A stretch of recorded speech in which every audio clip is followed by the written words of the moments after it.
ہمیشہ بہترین اور اچھی زندگی گزارنی ہے تو صدقہ کرنے کی عادت اپناؤ۔ اگر اپنا صبح کا ناشتہ زبردست کرو گے تو آپ کی عمر بڑھ جائے گی۔ اگر آپ کو جسمانی کمزوری ہو جائے، دودھ میں 3 کھجوریں ابال کر کھاؤ۔ کھانے کے ساتھ اگر پانی پینا ہے تو کھانے سے پہلے پی لو یا کھانے کے درمیان میں، کھانے کے بعد ہرگز نہ پیو۔ قدرت کا انمول تحفہ نہار منہ شبنم پر چلو، بلڈ پریشر کنٹرول رہے گا۔ ماہر نفسیات کے مطابق جو لوگ 9 گھنٹے یا 9 گھنٹے سے زیادہ سوتے ہیں ان کی یادداشت بہت جلد کمزور ہو جاتی ہے۔ کیا آپ جانتے ہیں سفر کرنے سے ڈپریشن کا خطرہ کم ہو جاتا ہے، ہارٹ اٹیک کا خطرہ کم ہو جاتا ہے اور انسان کے دماغ کی صحت اچھی ہوتی ہے؟ لہٰذا وقت نکالیں اور سفر ضرور کریں۔ اگر کبھی آپ کو جسم میں کمزوری محسوس ہو تو دودھ میں بھنے ہوئے چنے ڈال کر کھائیں، آپ کی کمزوری ختم ہو جائے گی۔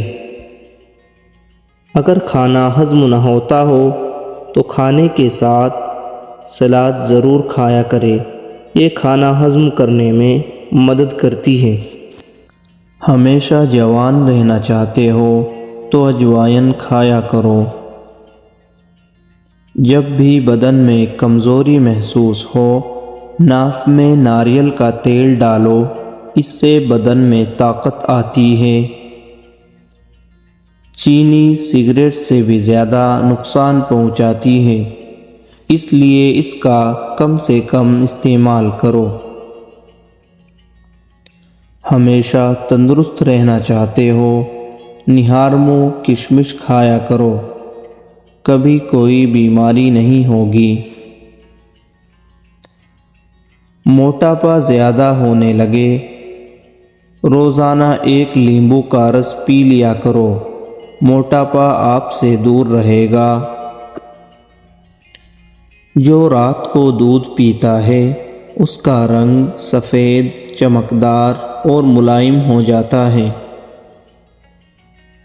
کوئی فقیر اگر دروازے پر آ جائے تو کبھی بھی اس کو خالی ہاتھ مت لوٹاؤ اور نہ ہی اس کو جھڑکو۔ پیٹ بھر کر کھانا کبھی مت کھاؤ ورنہ معدہ خراب ہو جائے گا۔ جو عورت سادہ اور سمپل چیزیں پسند کرتی ہے، ایسی عورت بہت وفادار ہوتی ہے۔ زیادہ بولنا کم عقلی ہے۔ آپ جتنا کم بولتے ہیں، آپ کی باتوں کو اتنا ہی اہمیت دی جاتی ہے۔ اچھے لوگوں کی صحبت میں رہنا بہت بڑی نعمت ہے، جاہل لوگوں کی صحبت سے بچو۔ بدن کو لچکدار اور پھرتیلا بنانا چاہتے ہو تو رات کو سونے سے پہلے پاؤں کی سرسوں کے تیل سے مالش کرو، بدن چست ہو جائے گا۔ بدن کا خون صاف اور صحت مند بنانا چاہتے ہو تو روزانہ نیم کے پتے لو، ان کو پانی میں بھگو کر رکھ دو اور صبح نہار منہ ان کو پی لو۔ نظر عقاب جیسی تیز بنانا چاہتے ہو تو نہار منہ گاجر کھاؤ، نظر تیز ہو جائے گی۔ معدے کی صفائی چاہتے ہو، 1 انار روزانہ کھایا کرو، اس سے معدے کی صفائی ہوتی ہے۔